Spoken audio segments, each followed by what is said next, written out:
How are you? Good. How are you doing? I'm great because I'm loving the hell out of the show so far. So Hawkeye is the last founding Avenger to get his solo story. And I want to know, just going into this, what was the number one question that you wanted to answer coming into the show, or goal you had for this series? I don't know if it was necessarily a goal, but I was just intrigued. I think, like everyone else, I just wanted to know more. And again, I just love this idea of this human, this real guy that has dealt with so much, and his superpower being kind of just who he is and nothing more. And seeing, how the toll that's taken, and seeing him maybe come to some peace or not, and like can he, like that? I don't know. That was really just, it felt like just an interesting opportunity for a character study. And if it could be done in a slightly absurd way, then we're all the better for it. That's the thing, is every single Marvel Disney Plus show has had a completely different kind of tone, and I'm loving that. Like WandaVision was such a wonderful exploration of grief, and Falcon and Winter Soldier explored identity. What would you say the main theme of Hawkeye is, if there is one? Like, what would you say that it explores? To me, it's kind of about the messiness of being a superhero, but of being a real person. So it's like almost existential to me. I don't have a short answer. I mean, I guess my summation in my head was a little bit, is it's because you got these two characters kind of vying for two sides of Hawkeye. It's sort of, Clint has this identity as Hawkeye that everyone knows, but that maybe in Clint's mind, is he Hawkeye or is he Ronin?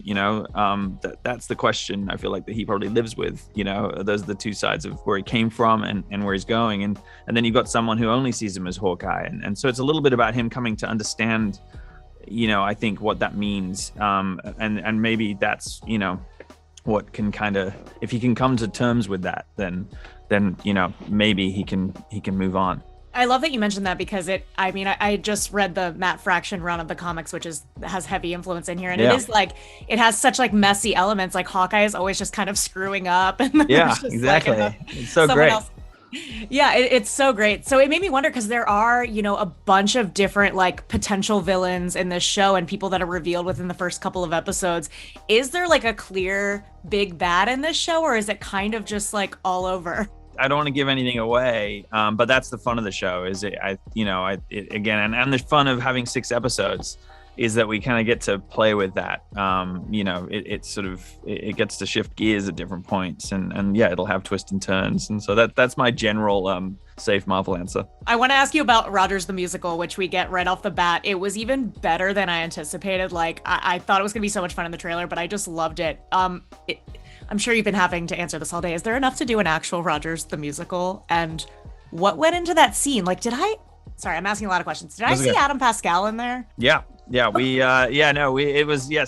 was Mark Shaman and Scott Whitman. I got to work with them and in conceiving it, it was a full theatrical production, which again, I pitched it innocently early on as just, it felt like a really amusing way to meet Clint.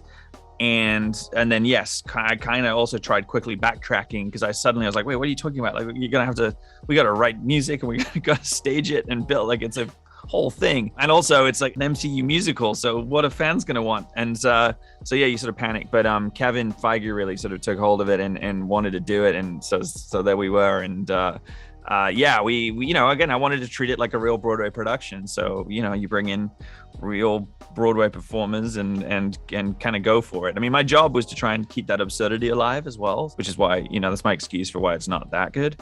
Oh, it's good. It's great. Please tell me there's an extended cut of that we could get at some point. Fingers crossed. I mean, we had a great fun shooting it. And yes, I hope that this, maybe everybody can petition Marvel and it can evolve. I'm on it. Well, it's such a pleasure to talk to you. I'm out of time, but I'm loving the show. Congrats. Oh, good. Thank you very much. Thank you.